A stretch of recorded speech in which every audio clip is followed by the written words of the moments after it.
Hello everyone, my name is Nina Zilli. Hello Eurovision.tv. Here behind me there's the Crystal Hall, the fabulous stage and arena that's gonna host us. So I'll be singing there and it's very cool. Bye! Because L'amore E Femmina, so now here we have the first part.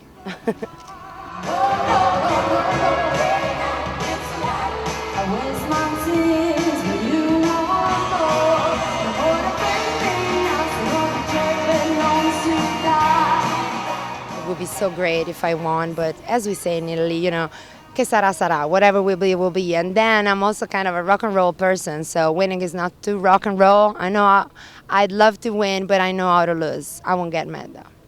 And if you did win, will you want next year's competition in Piacenza, where you originate from, or will it be somewhere else?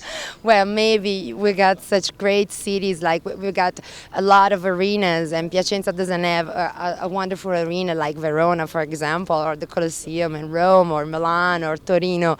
So it would be great, but I think that we'll be choosing some other city.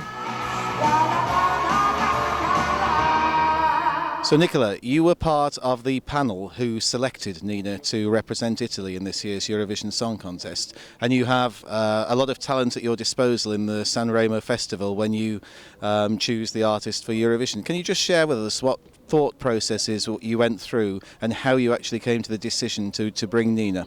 Well, first of all, good evening everybody, but first of all, the panel was basically made by our department, which is International Institutional Relations in RAI, my director obviously, and the artistic direction of Sanremo.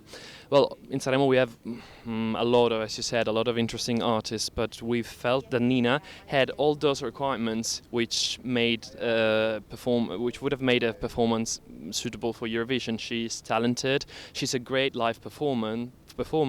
She has charisma, which is one of the main assets in the Eurovision Song Contest, and she has fantastic songs. So I mean, better than this, we couldn't hope for.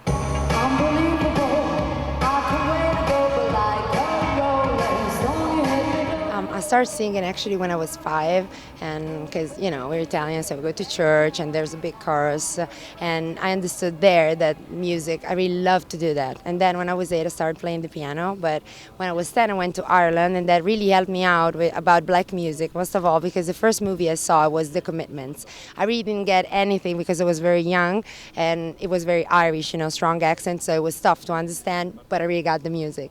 And then of course I went to the US when I was 18, right after finishing school before my university, and Chicago is such a great city, music city. There is like where electric blues with Chuck Berry was born. So I had many days, many afternoons in vinyl shops and record stores. So there I just found out everything about soul, R&B, funk, whatever, reggae, rock steady, and I just fell in love with that kind of music.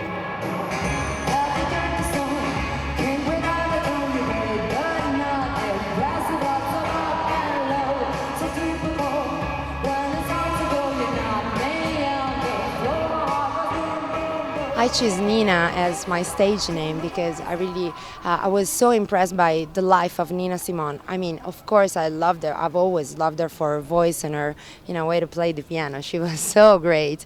But it was when I read her biography that I really was amazed by this woman. She was so strong. She was like Mozart when she was 5. She was playing classical music like crazy, but she was a female and a black woman in a world that was still white and a male. It was lots of years ago. So she had such a strong she put such a strong effort in what she did, and she became what she was. Like jazz was like a substitute of classical music because she had to eat.